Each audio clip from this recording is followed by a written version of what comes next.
नमस्कार, मी प्रज्ञा पोवळे. Quick hill प्रस्तुत माझा कट्टा पॉवर्ड बाय चितळे तूप, bank of Maharashtra, चंदूकाका Saraf jewels, बरवा स्किन थेरपी, छोकरा साबण आणि सोनाई पशु आहार या विशेष कार्यक्रमात आपल्या सगळ्यांचं स्वागत. आपल्या भारताला गुरु शिष्य परंपरेची खूप मोठी परंपरा आहे आणि अशीच एक गुरु आणि शिष्याची जोडी आज माझा कट्ट्यावर आली आहे. स्वप्नील कुसाळे आणि त्याची प्रशिक्षक दीपाली देशपांडे. पॅरिस ऑलिम्पिकमध्ये कांस्य पदकाची कमाई करणारा नेमबाज आणि त्या पदकापर्यंतच्या वाटचालीत प्रत्येक पावलावर त्याच्यासोबत असणारी प्रशिक्षक दोघेही महाराष्ट्रातलेच आहेत. हा योग अभिमानास्पद आहे. एकाग्रता, श्वासावर नियंत्रण, लक्षाचा वेध घेणारी तीक्ष्ण नजर, अथक प्रयत्न आणि उत्तम गुरु याच भांडवलाच्या जोरावर कोल्हापूरच्या स्वप्नील कुसाळेनं पॅरिस ऑलिम्पिकमध्ये नेमबाजीत कांस्य पदक पटकावलं. पैलवान खाशाबा जाधव यांच्यानंतर स्वप्नीलनं महाराष्ट्राच्या हातावर तब्बल 72 वर्षांनंतर ऑलिम्पिक मेडलची भाग्यरेषा चितारली. शून्यातून विश्व निर्माण करणं हा वाक्प्रचार आपण सहज वापरतो, पण नेमबाजीत आपल्या महाराष्ट्रानं खरोखरच शून्यातून ऑलिम्पिक पदक मिळवलंय. नेमबाजी हा खेळ महाराष्ट्रात 90च्या दशकात रांगणारा खेळ होता. अंजली भागवत, सुमा शिरूर आणि दीपाली देशपांडे यांनी या खेळाला आधी दुडूदुडू चालायला आणि मग वेगानं धावायला शिकवलं. राही सरनोबत, तेजस्विनी सावंत यांनीही या धावण्याला अधिक वेग दिला आणि पुढच्या पिढीला या खेळात उतरण्याची प्रेरणा दिली. नेमबाजीत अत्यंत कठीण असलेल्या 50 मीटर रायफल 3 पोझिशनमध्ये स्वप्नीलनं कांस्य पदकावर आपलं नाव कोरलंय. भारतीय रेल्वेमध्ये तिकीट कलेक्टर ते ऑलिम्पिक पदक विजेता हा प्रवास स्वप्नीलनं कसा केला याबाबत आज आपण कट्ट्यावर गप्पा मारणार आहोत स्वप्नील कुसाळेशी आणि त्याच्या प्रशिक्षक दीपाली देशपांडे यांच्याशी. तुमच्या दोघांचंही कट्ट्यावर स्वागत. नमस्कार. कट्ट्यावर थँक्स. स्वप्नील, सगळ्यात आधी तर खूप खूप अभिनंदन.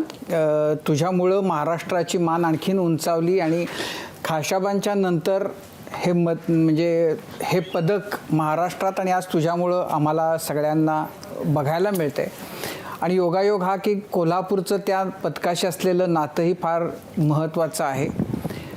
आता रायफल 50 मीटर रायफल शूटिंगमध्ये तुला ब्रॉन्झ पदक मिळालं, पण मुळामध्येच खरं म्हणजे तुझं गाव, तुझी बॅकग्राऊंड या सगळ्यापासूनच खरं कुतूहल आणि पहिला प्रश्न जो आहे तो हा की या दिशेला वळावं असं काय घडलं, कसा तू आलास या क्षेत्राकडं? जसं की गाव कांबळवाडी, तालुका राधानगरी, कोल्हापूर जिल्ह्यामध्ये आहे. आणि जसं की वडील शिक्षक आहेत, मम्मी घरी असते, हाऊसवाईफ आहे, भाऊ आहे, बहीण पण असतात आणि मी सगळ्यात मोठा. आणि त्याच्यानंतर मला जेव्हा हॉस्टेल लाईफला पप्पांनी भरती करवलं होतं वडिलांनी, त्याच्यानंतर एक 2008च्या टायमिंगचा पिरियड असेल गॅप, तेव्हा प्रबोधिनी हे त्या टाईमला एक स्कीम चालली होती आणि आत्ताही चालू आहे. ती महाराष्ट्र गव्हर्नमेंटची स्कीम आहे ती. आणि त्याच्यामध्ये त्यांनी मला भरती करवलं होतं, जेणेकरून माझी जी पुढची जर्नी आहे किंवा मला स्पोर्ट्समध्ये आवड होती त्यांना दिसलं होतं.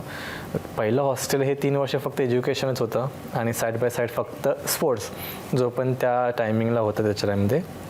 बट जसं मला समजलं की प्रबोधिनी जायचं आहे, सो 1 वर्ष ती टेस्ट पूर्ण दिली होती.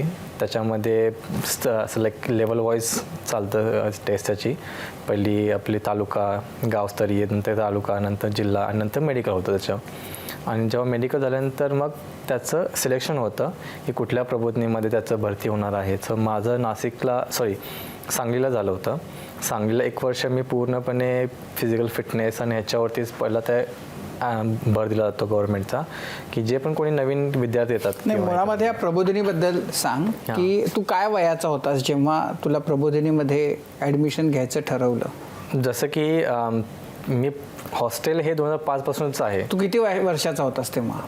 वय वर्षात सांगता एवढं काय? अरे नाही, तू 2005 ना, म्हणजे तुझा जन्म किती सालचा आहे? 95 म्हणजे तू 10 वर्षांचा होतास. 10 वर्षांचा असताना तोपर्यंत तुला खेळामध्ये गती आहे, तुला खेळाची आवड आहे, तुझ्या घरातल्यांना कळलं होतं आणि त्यामुळे त्यांनी ठरवलं की तुला त्या क्रीडा प्रबोधिनीमध्ये पाठवायचं. पण तू खेळायचास काय? म्हणजे तू जेव्हा तुझ्या गावामध्ये होतास तेव्हा कोणते खेळ होते की ज्यात तू म्हणजे जे खेळायचास आणि ज्यामुळे तुझ्या आई वडिलांना वाटलं की तुला तिकडे प्रबोधिनीत पाठवावं? जसं की पहिलं गावाकडे खेळ म्हणजे कुठले क्रिकेट असेल किंवा फुटबॉल किंवा बाकीचे इतर खेळ असे आहेतच. पण शूटिंग हा गेम मला कधी पण माहीतच नव्हता. तो 2008च्या नंतर मला माहीत झाला की हा शूटिंग असा हा गेम असतो. पण मग जेव्हा तुला 2005 मध्ये हॉस्टेलला पाठवलं क्रीडा प्रबोधिनीमध्ये, तेव्हा तुला काय वाटलं होतं की आपण इथं काय शिकणार आहोत? जसं की क्रीडा प्रबोधिनी मी 2008 चालू झालं होतं आणि त्याच्यामध्ये नंतर असं वाटलं होतं की फक्त आम्हाला ॲथलेटिक्सच करायचं आहे किंवा रनिंगच करायचं आहे. सो ह्या गोष्टी पहिल्या माहिती होत्या. त्याच्यामुळे ॲक्च्युअल कुठला गेम आहे किंवा त्याच्यामध्ये दुसरे कुठले गेम्स असतात ते काहीच माहीत नव्हतं पहिलं. हे जस्ट फक्त पळायचं आहे. ॲथलेटिक्स म्हणजे पळणं. पण मग तुला जेव्हा तू आलास प्रबोधिनी तेव्हा गावामध्ये तू एकदम असं चिंगाट पळणारा म्हणून प्रसिद्ध होता का? नाही असं काहीच नाही आहे. जस्ट नॉर्मली जे नॉर्मली अभ्यास न करता मस्ती करणार. असं होतं. हां, वडिलांनी अभ्यास नाही करताय म्हणून थोडंसं अभ्यासाकडे लक्ष जावं, कारण वडील एक टीचर आहेत आणि एव्हरी टीचरचे थोडे एक्सपेक्टेशन असतात की मुलगा अभ्यास करावा असं. सो त्याच्यामुळे त्यांनी मला हॉस्टेलला भरती करावलं होतं. अच्छा, मग तू सांगलीला 2005 मध्ये आला, वय वर्ष 8 मध्ये. मग तू 2005 मध्ये कुठल्या हॉस्टेलला गेला होता? ते आपलं भोगावतीमध्ये एक पब्लिक स्कूल होतं, तिकडे 3 वर्ष होतं. साखर कारखाना त्यांची तिकडे. पण मग 2008 मध्ये तू क्रीडा प्रबोधिनीत आलास. Right. मग नंतर तुला हे म्हणजे शूटिंगच्या बद्दल कधी कळलं, कसं कळलं? जसं की आपल्या पुण्यामध्ये 2008 मध्ये यूथ कॉमन गेम्स हा इव्हेंटमध्ये कॉम्पिटिशन चालली होती. आणि कसं आम्ही जेव्हा सांगलीमध्ये असताना टी व्हीवरती स्पोर्ट्सचं सगळे न्यूज चालायचे आणि सगळं बघत होतो, तेव्हा ती जी कॉम्पिटिशनची लाईव्ह सगळं चाललं होतं. हर एक इव्हेंट्स डेज बाय डेज येत होते फायनल्सचे. आणि आय थिंक एअर रायफल तेव्हा शूटिंगच्या इव्हेंटची कुठली चालली होती, आय थिंक मेन्स किंवा वुमेनची. आणि तेव्हा मी पाहिलं टी व्हीवरती की शूटिंग हा प्रकार आहे काहीतरी. आणि मला तो बघता आवडायला लागला त्याच्यामध्ये. आणि नंतर ते असं वाटतं की यार ह्याच्यामध्ये काही कष्ट करायला लागत नाही. हे तेव्हाच थोडंसं माइंडसेट होता. सो तेव्हा मला ते आवडायला लागलं अजून की हे गन वेपन आहे सगळं काही मी थोडंसं त्याच्यावर बघत होतो. आणि तेव्हापासून मला समजलं की हा शूटिंग हा आपल्यासाठी एक आवडायला. पण मग तुमच्या प्रबोधिनीमध्ये होतं म्हणजे शूटिंगची सोय होती तिथं? म्हणजे क्रीडा प्रबोधिनीमध्ये जे ऑलिम्पिक्स इव्हेंट्स आहेत ते सगळे काही क्रीडा प्रबोधिनी आहेत. बर. पण मग तुला तिथं ऑप्शन्स दोन्ही असतील ना, म्हणजे पिस्तूल ही होतं आणि रायफल ही होतं. मग पिस्तूल तर आणखीन सोपं आणि ते आपल्याला तर स्टाईलमध्ये सिनेमात बघून वगैरे असं फिरवत करायची वगैरे असं सगळं, तर ते पिस्तल सोपं आहे, रायफल पण सोपं आहे. तसं बघायला गेलं दोन्ही अवघड आहेत. बट माझी बॉडी लँग्वेज अशी नव्हती पिस्तलची, कारण त्याला स्ट्रॉंग थोडीशी बॉडी बिल्डअप लागते किंवा मसल्स थोडेसे चांगले हेल्दी लागतात. आणि ते वजन उचलणं, कारण एका हाताने पिस्तल उचल लागते आणि तेवढी माझी बॉडी कंडिशन नव्हती की मी एका हाताने ते. पिस्तूलचं वजन किती असतं? अराउंड किती 1.5 किलो असतं. पण ते एका हाताने उचलावं लागतं ना, तर त्यामुळे थोडे तुम्हाला मसल्स लागतात. आणि हा आता छान दिसतोय, पण त्याला आमचे हे जो सगळा ग्रुप आहे ते बिजली की तार सा मोरा पिया असं करून त्याला चिडवतात. तेव्हाचा फोटो सो तो तसा होता, म्हणजे अगदी बारकुडा. सो आधीचं थोडंसं वेगळं, त्याच्यामुळे ते कोच तेव्हाचे जे होते प्रबोधिनीमध्ये त्याने बोलले की तू रायफलच कर, कारण ते सुटेबल आहे तुझ्या बॉडी लँग्वेजनुसार. सो मग तेव्हापासून 2009 पासून मी नाशिकला गेलो, जेव्हा माझं सिलेक्शन शूटिंगसाठी झालं होतं. आणि मग तेव्हापासून मग एअर रायफल स्टार्टिंगला चालू झाली. आता असं आहे की 2009 मध्ये तुझं वय साधारण 13-14 वर्षांचं होतं. मग त्या रायफलचं वजन किती असतं? 5 किलो असतं. पण मग तुला ते 5 किलो वजन त्या वयामध्ये पेलून तू करायचं? 2 हातांनी आम्ही सपोर्ट करू शकतो ना, आणि पूर्ण असं बॉडीवर घेऊ शकतो, सपोर्ट करू शकतो. त्यामुळे साधारणपणे लहान मुलांना म्हणजे 10-12 वर्षा पुढच्या मुलांना पेलते. हां. मग तू नाशिकला राहिलास? Yes, right. मग पुढं मग तू म्हणजे त्याच्यातच आता करिअर करायचं असं काय ठरवलं होतं? करिअर करायचं असं ठरवलं होतं काय तुला त्यावेळेला? ही रायफल घेऊन आपण पुढं कुठं जाऊ असं तुला वाटत होतं? करिअर असं काहीच नव्हतं माइंडमध्ये. आवड आहे म्हणून मला करायचं होतं ते. आणि मग ते आजपर्यंत तेच करतंय की आवड आहे मला त्याची, की हर एक इव्हेंट किंवा कुठलाही, जसं की आत्ता जसं रियालिटी काय शूटिंग आहे मला समजायला समजलं की त्याच्यामध्ये फक्त एअर रायफलच नाही आहे, त्याच्यामध्ये रायफलमध्ये खूप प्रकार पण असतात. सो जसं जसं त्याच्यामध्ये एक इंटरेस्ट वाढत जातो ना आपण, मग ते एक आधुनिक निर्माण आवड होते, मग त्याच्यानंतर बाकीच्या गोष्टी समजा लागतात. सो तसं तर इंटरेस्ट वाढत गेलो त्याच्यामध्ये. सो करिअर वाईज नाही, फक्त आवड म्हणून खेळायचं. पण मग तुला दीपाली देशपांडे कुठं आणि कशा भेटल्या? मॅम मला 2012 मध्ये जेव्हा मी इंडियन टीम सिलेक्शन झालं होतं माझं आणि आमचा कॅम्प होता तिकडे दिल्लीमध्ये, तेव्हा मॅम कोच म्हणून होते तिकडे, सिनियर कोच म्हणून. तेव्हा माझं झालं होतं बोलणं. पण मग या मुलामध्ये किती सालची गोष्ट ही? 2012. 12 सालची गोष्ट, म्हणजे आता 12 वर्ष झाली. की ह्या मुलामध्ये हे पोटेन्शियल आहे असं तुम्हाला पहिल्याच वेळेला लक्षात आलं होतं? हो, म्हणजे हा जेव्हापासून मी ज्युनियर टीमचा चार्ज घेतला होता चीफ कोच म्हणून, तर तेव्हापासून जे टॉप 3 मध्ये नेहमीच असायचा. एक तर तेव्हा जी मुलं होती सगळी जनरली हे प्रबोधिनीमध्ये असण्याचा हा एक मोठा फायदा होता ह्याला, की हा सगळ्यात फिटेस्ट शूटर होता. तर इतर मुलं जसं तो म्हणाला ना तसंच की शूटिंगमध्ये काही पळायला लागत नाही, काही एक्सरसाइज करायला लागत नाही म्हणून येणारी मुलं फार असतात. तर त्यामुळे त्याला तो ॲडव्हान्टेज होता, हा एकदम फिट होता आणि सतत म्हणजे टॉप 3 मध्येच असायचा. आणि तुम्ही जसं मगाशी विचारलं की एअर रायफल आणि .22 म्हणजे 50 मीटर करायचं, तर खरं तो नॅशनल टीममध्ये सिलेक्ट झाला होता स्क्वॉडमध्ये एअर रायफलसाठी, पण तो 10 मीटरच्या रेंजवर कधीच नाही मी त्याला बघितलं. म्हणजे मला हे खूप दिवसांनी कळलं की हा मुलगा त्या इव्हेंटसाठी सिलेक्ट झाला आहे.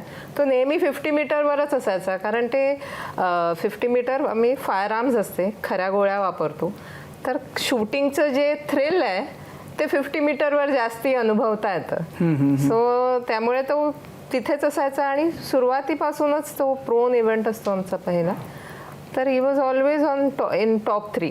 त्यामुळे त्याच्यात आहे स्पार्क हे तेव्हापासूनच पहिल्या दिवसापासूनच कळलं होतं की हा. आता म्हणजे 50 मीटरमध्ये आपण करत राहायचं हे यानं ठरवलं का ॲज अ कोच तुम्ही त्याला म्हणजे सांगितलं, गाईड केलं? आणि 10 मीटर आणि 50 मीटर याच्यामध्ये महत्त्व दोन्हीलाही आहे, पण अवघड चॅलेंजिंग जास्त दोन्हीतलं कोणतं आहे? दोन्हीचे चॅलेंजेस वेगळे वेगळे आहेत, पण 50 मीटरमध्ये आमचे 2 इव्हेंट असतात. एक प्रोन म्हणजे पूर्ण 60 शॉट झोपून शूट करायचे आणि ज्याच्यात त्याला मेडल मिळालं तो 3 पोझिशन. तर 50 मीटर अवघड अशासाठी आहे कारण खूप व्हेरिएबल्स आहेत, म्हणजे एक तर 3 वेगवेगळ्या पोझिशन्समध्ये त्यांना शूट करायला लागतं. तर ते it's like mastering 3 different events at one time. म्हणजे काय 3 पोझिशन? प्रोन एक झोपून असते, एक बसून असते गुडघ्यावर आणि एक उभं राहून, असे 3 वेगवेगळ्या पोझिशन. किती शॉट्स असतात? 60? 20 असं. त्यामुळे वन आफ्टर अनदर. पहिले नीलिंग मध्ये म्हणजे गुडघ्यावर बसून, मग प्रोन मध्ये म्हणजे झोपून, आणि मग स्टँडिंग मध्ये शूट करायचं असतं. तर त्या तिन्ही पोझिशनच्या रिक्वायरमेंट वेगळ्या, तिन्हीचे म्हणजे त्या तिन्हीला वेगळी एक्सपर्टीज लागते आणि it's like mastering 3 different events आणि doing them at one time. So ती अडॅप्टेबिलिटी सुद्धा लागते शूटरला. हा जो भाग आहे यातला, हा रायफल किंवा इतर कुठल्या गेम मध्ये पण आहे असं, म्हणजे की तुमच्या पोझिशन्स बदलून तुम्हाला परफॉर्म करावं लागणं हे नाही? हा फक्त हा एकच रायफलचा हा एकमेव इव्हेंट असा आहे की जिथे ज्याच्यात हे अशा 3 पोझिशन्स आहेत आणि पुन्हा हा इव्हेंट आउटडोअर शूट केला जातो 50 मीटर. तर तिथे लाईट, विंड हा खूप मोठा फॅक्टर असतो आणि वेदर. कधी खूप थंडी असते जेव्हा अजिबात म्हणजे प्रोनमधून उठल्यानंतर खूप वेळ असं तो ट्रिमर जातच नाही, सारखं शिवर होत असतं, किंवा खूप गरम असलं की सारखं स्वेट असतो.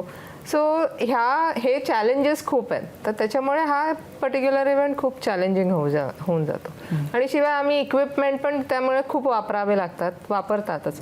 तर त्या सगळ्या इक्विपमेंटचा एक व्यवस्थित मोड बांधणं की बेस्ट परफॉर्मन्स होईल, तर हे सुद्धा एक चॅलेंजिंग काम आहे. त्यामुळे त्या मेडलला खूप जास्ती म्हणजे कोणी एक्सपेक्ट नव्हतं केलं की हे असं ह्या इव्हेंटमध्ये पण आपल्याला कधी ऑलिम्पिक मेडल मिळू शकेल.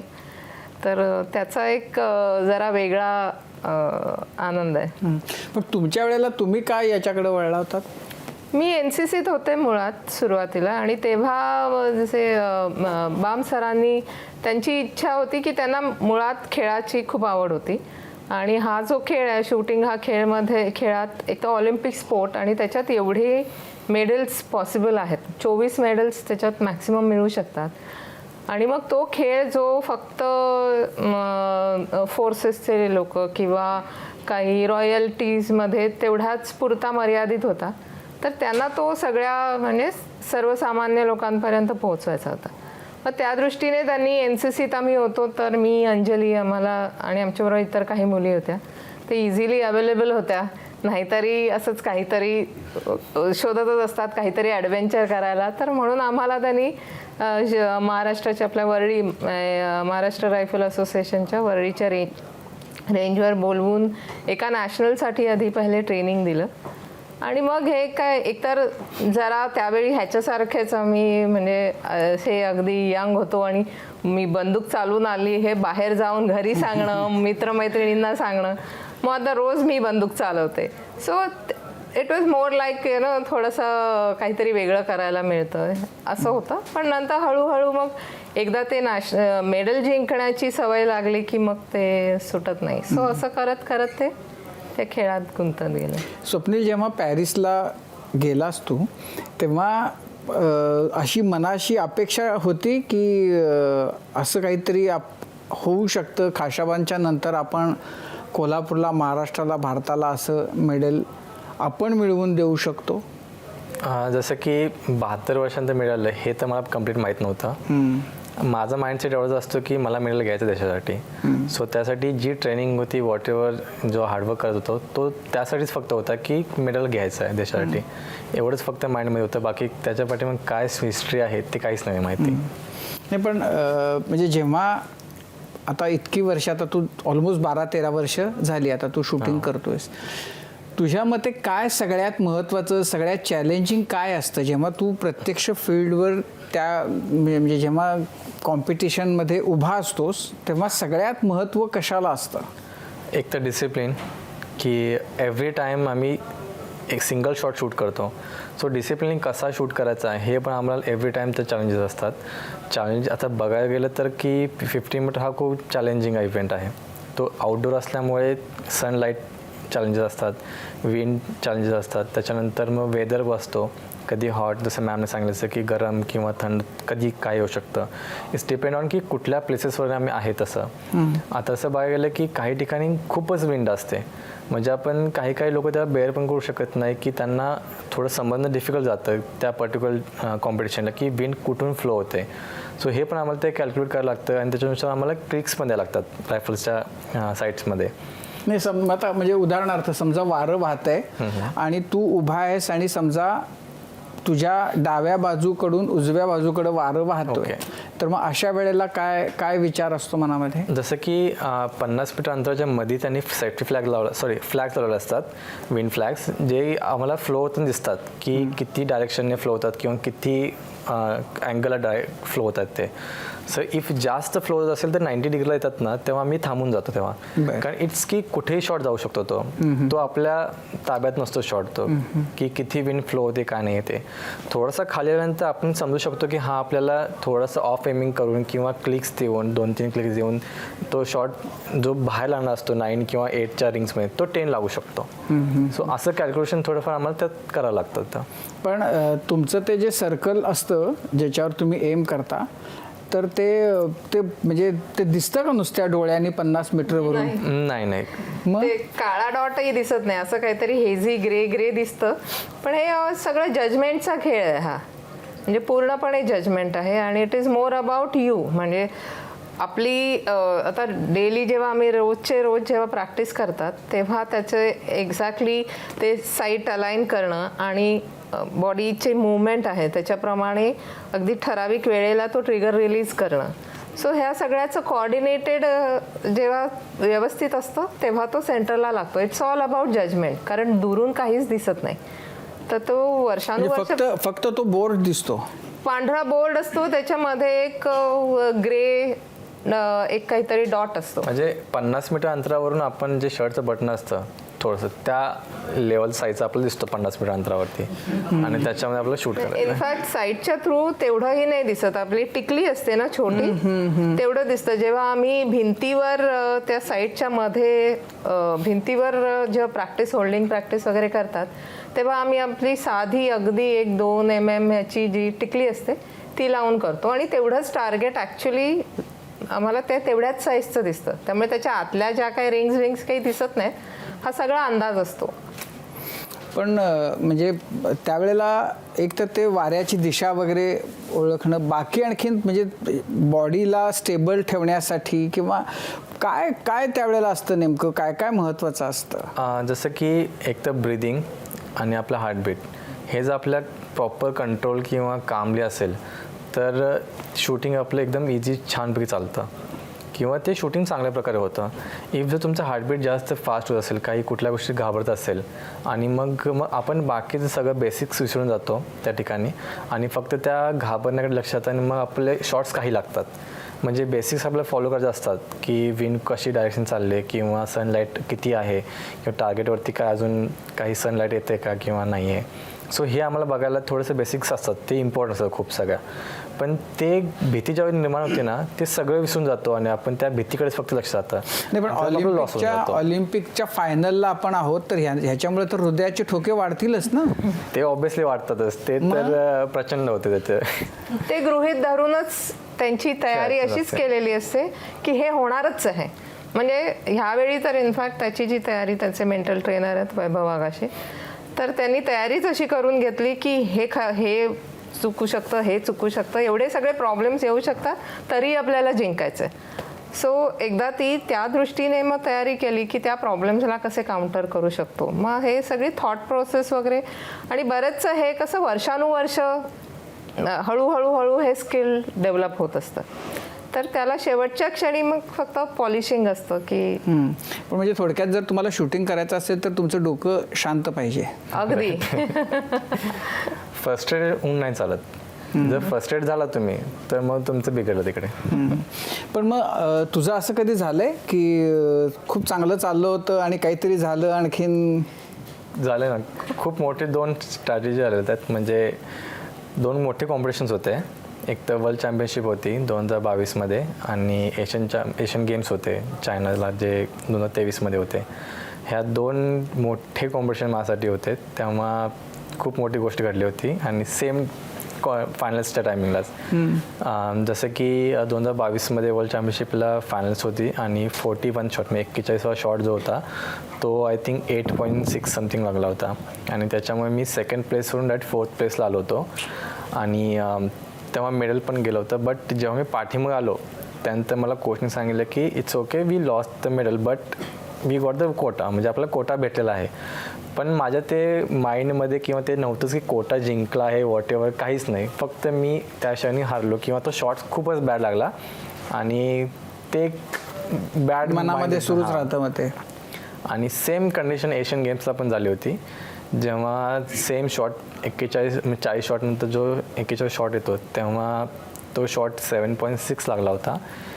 हा ना, आय थिंक तेव्हाच मला आठवत पण आलं कारण ते. आणि तेव्हा तो 2 पॉईंटच्या लीडने पहिला होता एशियन गेम्सला गेल्या वर्षी आणि त्या 7.2ने तो सरळ 5व्यावर आला. त्याच्यानंतरचा एक शॉट जरा ठीकठाक मारला म्हणून 4थ्यावर आला, पण ही लॉस दॅट मेडल.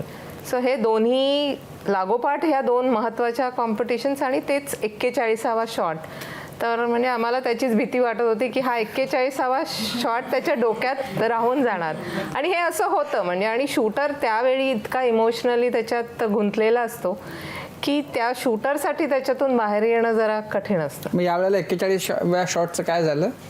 यावेळी पण सेम आलं होतं, 10.6 लागला आय थिंक. 10.6. बट तो माइंडला थॉट्स आला की आता पण 41 शॉट आहे माझा हा. बट जसं की माझे जे मेंटल ट्रेनर सर आहेत बघाशे सर, त्यांनी कसं त्या माइंडला डायवर्ट करायचं हे खूप चांगल्या प्रकारे शिकवलं होतं की थॉट्स हे येणार आहेत, आपण त्याला थांबवू नाही शकत, ते आपल्या हातात नसतातच. बट आले तरी पॉझिटिव्ह कसं घ्यायचं हे त्यांनी शिकवलं. आणि काय सांगितलं त्याने तुला? ते एक टेक्निक असते की आपल्याला कसं त्या थॉट्सला विसरून कशावरती फोकस करायचा.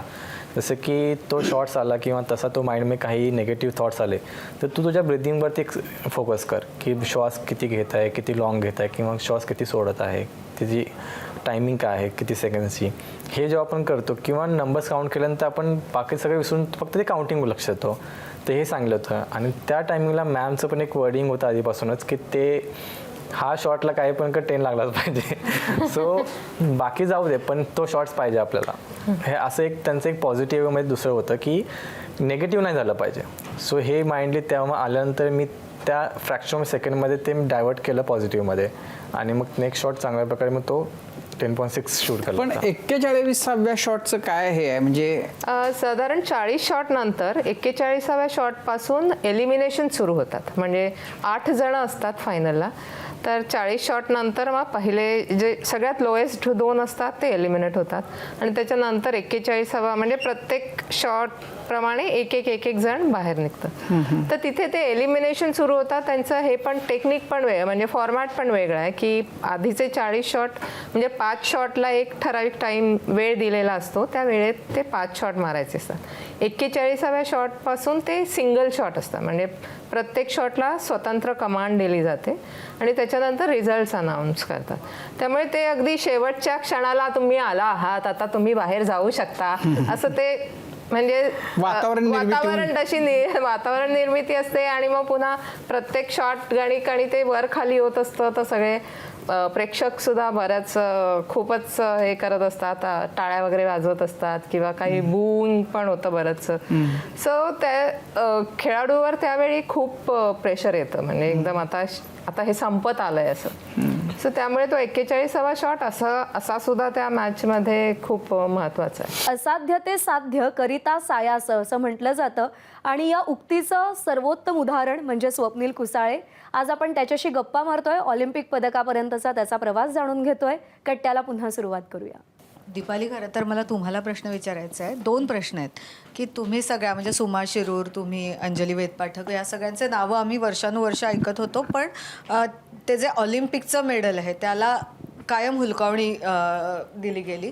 तर तेव्हा काय कमी होतं जे आत्ता वाढलं आहे किंवा आत्ता जी फॅसिलिटीज म्हणा किंवा जसं आत्ता माइंड कोचचा उल्लेख झाला तशा पद्धतीने की सायकोलॉजिकल बॅलन्स राहायला हवा, कुठे कमी पडत होतो आपण इतके वर्ष म्हणजे ते 2008चं अभिनव बिंद्राचं मेडल येईपर्यंत काय म्हणजे काय कमी होत होतं? तसं म्हटलं तर सगळंच.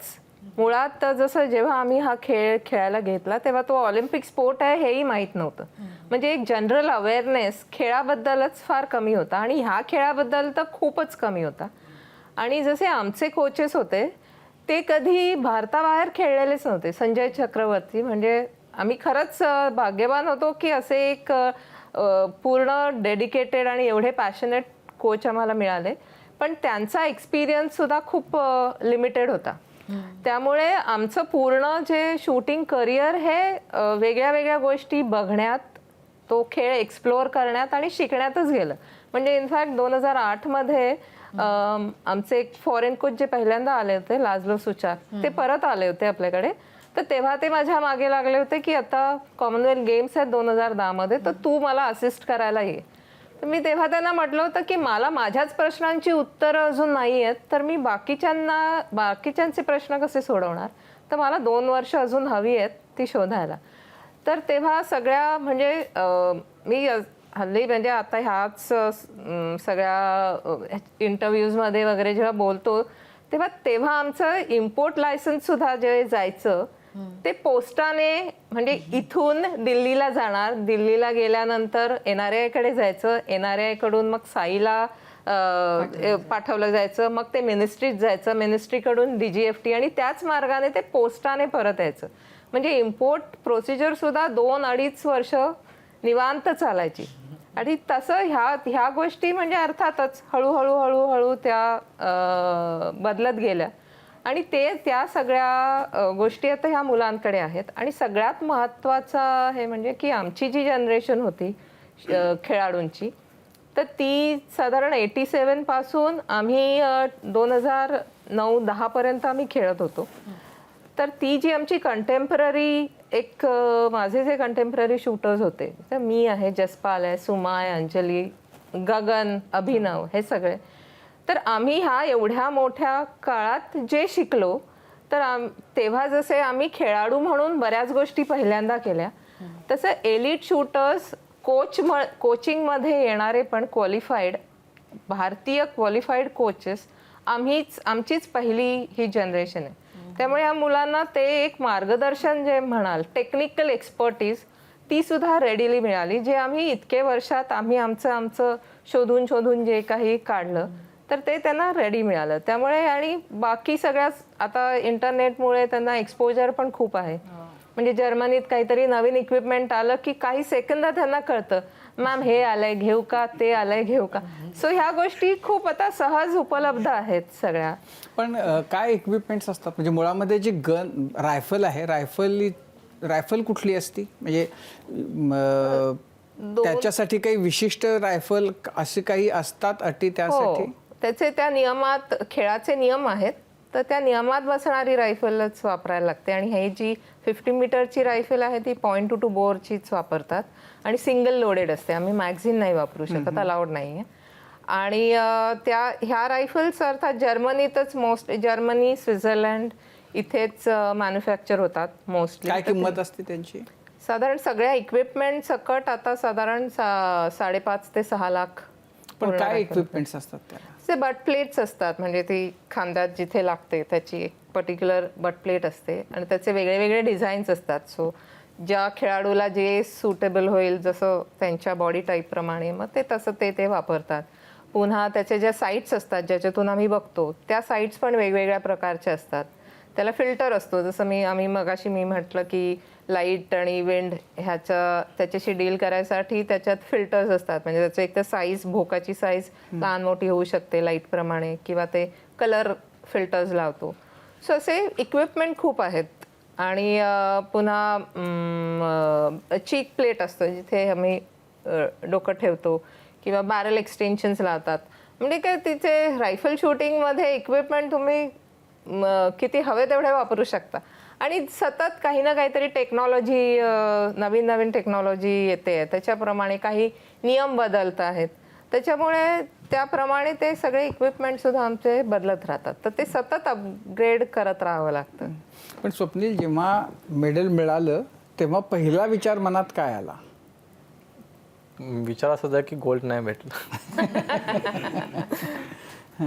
सो त्याच्यानंतर असंच होतं की ठीक आहे, आता देवाच्या कृपेने जर हे आहेत तर अजून काहीतरी जर्नी बाकी आहे. So let's do hard work more.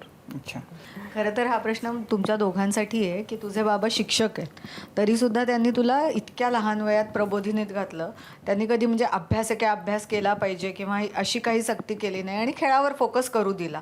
पण आता दीपाली, तुमच्या दोघांनाही प्रश्न आहे की आपण अभिमानाने सांगतो की 72 वर्षांनी महाराष्ट्राला पदक मिळालं, पण इतके वर्ष मिळालं नाही, ही पण एक खंत वाटायला लावणारी गोष्ट आहे. कुठे आपला मराठी माइंडसेट चुकतोय, काय होत आहे नक्की? म्हणजे हा खेळ जाऊ दे, फक्त शूटिंगच नाही, इतर कुठे इतकं प्रगत आपलं राज्य असून सुद्धा आपल्याला 72 वर्ष वाट बघावी लागली, तर काय चुकतंय? पालकांचं काही चुकतंय? समाज म्हणूनच आपलं थोडं थोडं चुकतंच आहे. एकतर आपल्याकडे, म्हणजे मी हा जो अनुभव घेतलाय की शूटिंगचा कोर्स करायला येणारी मुलं, म्हणजे त्या पालकांना त्या मुलांनी काय शिकलं ह्याच्यापेक्षा सर्टिफिकेट मिळणार का हे जास्ती महत्त्वाचं वाटतं. आणि हे मी स्वतः, म्हणजे अर्थातच आपण म्हणजे शाळेपासून हे अनुभव असतोच, सर्टिफिकेट बघू, अरे म्हणजे त्याच्यातून तुम्ही काय शिकलात हे महत्त्वाचं आहे. म्हणजे शूटिंगमध्ये सर्टिफिकेट घेऊन काय करणार आहात तुम्ही? ठीक आहे, आम्ही देऊ सर्टिफिकेट, पण त्याला काही व्हॅल्यू नाही आहे.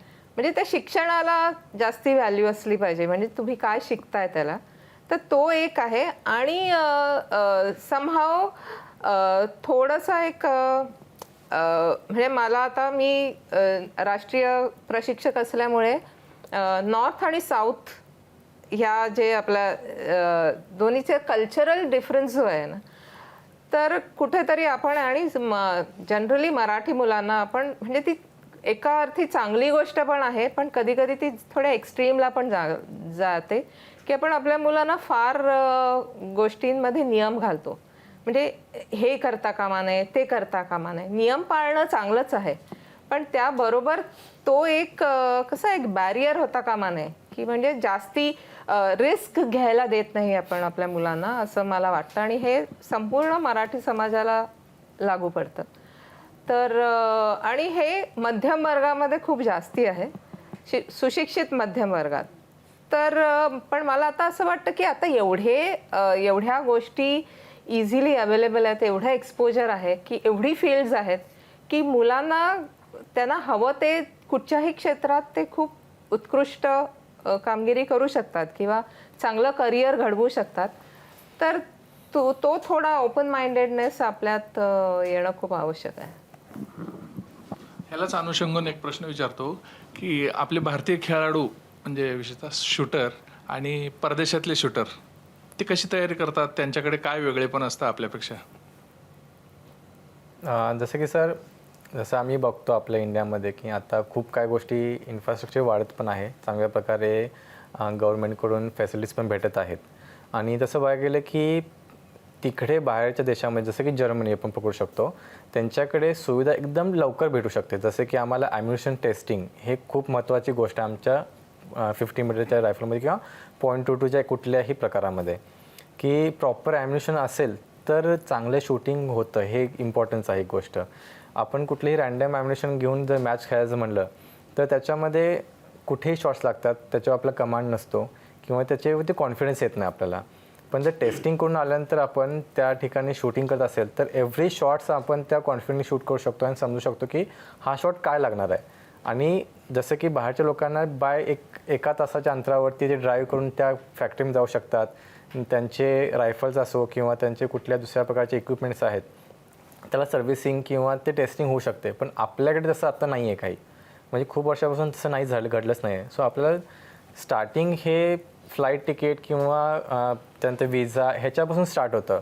ती प्रोसिजर जो पण होत नाही तोपर्यंत बाकीचं काहीच आपल्याला करता येत नाही. त्याच्यामुळे ह्या गोष्टीमध्ये थोडासा वेळ लागतो फक्त, आणि त्याच्यामुळे कुठेतरी आपण कमी पडतं असं वाटतं. ते इक्विपमेंट सेंट्रिक स्पोर्ट आहे आमचा.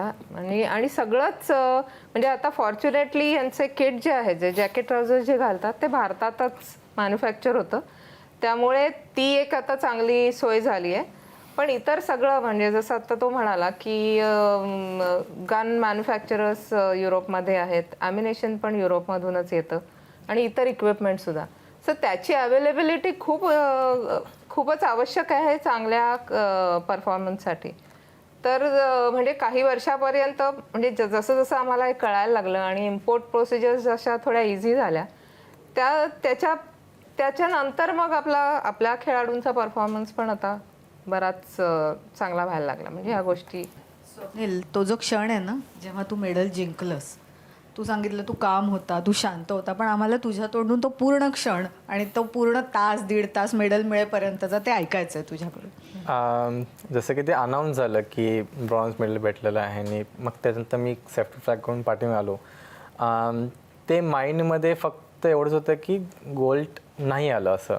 कारण असं होतं की हार्डवर्क आणि एव्हरीथिंग इज मॅटर त्याच्यामध्ये. बट आपलं एक माइंडसेट बनवलं असतो आपण की जेव्हा आपण खेळा जातो एक माइंडसेटनंच जातो आपण, आणि त्याशिवाय काहीच नाही होऊ शकत. सो एक माइंडसेट होतं की गोल्ड आपल्याला प्रॉपरली मेडल घ्यायचं आहे. आणि हा एक सेकंडरी पार्ट आहे की ते गोल्ड मेडल घेणं म्हणजे ते थोडंसं आपल्याला असतं की काहीतरी आपली एक ड्रीम असली पाहिजे. बट ॲट दॅट पॉईंटला त्या रेंजवरती किंवा लेनवरती आपलं सगळं विसरायला लागतं. तो गोल्ड पण विसरायला लागतं किंवा ती कुठलं मेडल आहे किंवा पाठीमाग काय चाललं आहे आपल्या लाईफमध्ये सगळं विसरायला लागतं. प्रेझेंटमध्ये राहून काय शॉट शूट करणं आपण ह्याच्यावर जास्त लक्ष असलं पाहिजे. आणि तो त्या पर्टिक्युलर पूर्ण मॅचला तो झाला. आणि जसं की जेव्हा पाठीमाल्यानंतर बसल्यानंतर ब्लँक होतं की ते चाललेलं आहे किंवा काय नाही आहे. माझ्या माइंड फक्त ते ब्रिदिंगवरती आणि ते काउंटिंगच चाललं होतं की लास्टचे 2 शॉट्समध्ये काय मिसआउट झालं हेच फक्त माझ्या माइंडमध्ये चाललं होतं. आणि जसं की त्याच्यानंतर पाठीमागे आलं, त्यानंतर पोडियमवरती मेडल घेण्यासाठी जावं लागलं होतं.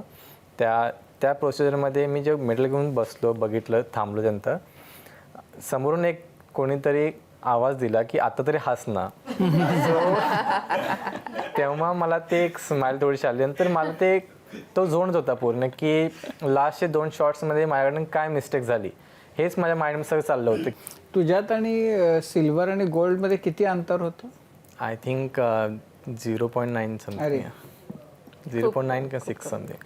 तब्बल 72 वर्षांनंतर महाराष्ट्रामध्ये ऑलिम्पिक पदक घेऊन येणारा स्वप्नील कुसाळे आज माझ्या कट्ट्यावर आलाय. आपण त्याचा प्रवास उलगडतोय. कट्ट्याला पुन्हा सुरुवात करूया. दीपा, मला हा प्रश्न स्वप्नीलला अजिबात विचारायचा नाही, फक्त तुला विचारायचं आहे.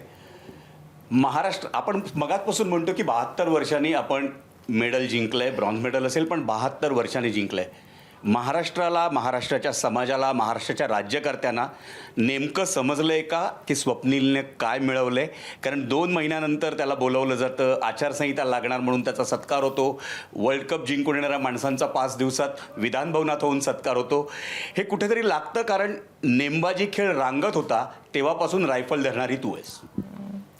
हो, अर्थातच. म्हणजे ह्याचे 2 मुद्दे आहेत. एक तर जसं आता त्याची बॅकग्राऊंड आपण ह्या पूर्ण याच्यात बघितली तर त्याचे वडील म्हणजे त्याचं सगळं कुटुंब एक सर्वसाधारण म्हणजे कोल्हापूरच्या एका छोट्या गावातलं सर्वसाधारण शेतकरी कुटुंब आहे ते. त्याचे वडील जिल्हा परिषदेच्या शाळेत शिक्षक आहेत आणि एक सर्वसाधारण कोणालाही मध्यमवर्गीय माणसाला हे समजू शकतं की एक हाऊसहोल्ड पुण्यासारख्या सिटीमध्ये एक घर मेंटेन करणं किंवा एक आपल्याच एका मुलाला तिथे ठेवणं इतके 10-11 वर्ष, तर त्याच्यासाठी म्हणजे जसं त्यांनी कर्ज घेतलं कधी, आणि त्यांच्यासाठी ॲसेट काय आहे, फक्त त्यांची जमीन आहे हीच त्यांची ॲसेट आहे. तर मग कधी ह्या जमिनीचा तुकडा विकला, कधी कर्ज काढलं, कधी कोणाचं उसनवार करून त्याला ते जाणवू न देता, म्हणजे त्याला ह्याची कल्पनाही नव्हती की असं काही करतात. आणि एवढं सगळं करून जेव्हा अशा ठिकाणी तो आला की म्हणजे एक स्वप्न त्याने आपण कधी काही लोकांनी तर हे स्वप्नही कधी बघितलं नसेल की कधी आपण असे जिंकू शकू. त्याने ते झाल्यानंतर मग साहजिकच असं वाटतं की आणि सगळे 72 वर्षांनी मिळालंय. इनफॅक्ट आपल्या संयुक्त महाराष्ट्राचं तर हे पहिलं पदक आहे. त्यामुळे ऑफकोर्स आम्ही अपेक्षा तर होतीच की म्हणजे फार वेळ न दवडता लगेचच त्याचा म्हणजे सत्कार व्हावा. आणि त्याच्या सत्काराचं त्याला तर काहीच त्याचं देणं घेणं नाही. त्याने तर आधीच सांगितलं होतं की मॅम तो 12 ऑगस्टलाच मला विचार होता की मी प्रॅक्टिस कधी सुरू करू. पण त्याच्या पुढे जाऊन काय असतं की ह्याच्या व्यतिरिक्त इतके खेळाडू आपल्या राज्यात वेगवेगळ्या स्तरावर आणि वेगवेगळ्या खूप कठीण परिस्थितीत सुद्धा ते त्यांचं काम चालू असतं. आणि ह्याला मी 12 वर्ष ओळखत असल्यामुळे मला एकदम पूर्ण माहिती आहे की तो काय किती म्हणजे त्याच्यात इमोशनल अपडाऊन्स पण असतात. कधी कधी असं वाटतं की बास झालं आता, ह्याच्या पलीकडे आपण काही करू शकत नाही, की आता हे संपलं, आता ह्याच्या पुढे काही होऊ शकत नाही. त्यातून बाहेर निघून ह्या इथे म्हणजे ऑलिम्पिक पदक जिंकण्यापर्यंतचा जो प्रवास किती कठीण आहे हे मी बघितलेलं आहे. त्यामुळे मला असं वाटतं की हे होणं आवश्यक होतं, वेळीच होणं आवश्यक होतं. बेटर लेट दॅन नेवर तर आहेच, पण त्यातून कसं बाकी इतर खेळाडूंना तो मेसेज जातो की हो की तुम्ही करा, आम्ही तुमच्या पाठीशी आहोत. तर ते थोडंसं अर्थातच थोडंसं खटकलं होतं. तुझ्यासाठी आता पुढचं टार्गेट पहिलं डोक्यात काय आहे? प्रेझेंट राऊंड शूटिंग करणं. कुठलं अमुक स्पर्धा, अमुक मेडल असं काही नाही आहे?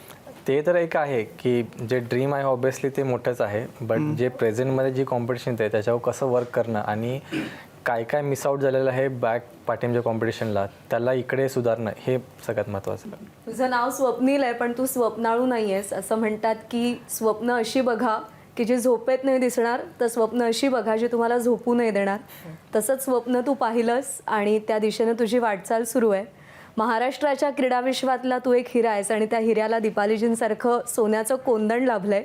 हे सोन्याचं कोंदण आणि तुझी स्वतःची चमक तुला ऑलिम्पिकच्या सुवर्णपदकापर्यंत नक्की घेऊन जाईल याचा विश्वास आम्हा सगळ्यांच्या मनात नक्की आहे. आज तुम्ही दोघं कट्ट्यावर आलात, आमच्याशी संवाद साधलात, त्याबद्दल अगदी मनापासून आभार. थँक्यू. आणि यासोबतच क्विक हिल प्रस्तुत माझा कट्टा पॉवर्ड बाय चितळे तूप, bank of Maharashtra, चंदूकाका Saraf jewels, बरवा स्किन थेरपी, छोकरा साबण आणि सोनाई पशु आहार या विशेष कार्यक्रमात आत्ता इथेच थांबूया. प्रत्येक बातमीच्या अपडेट्ससाठी पाहत रहा ABP माझा.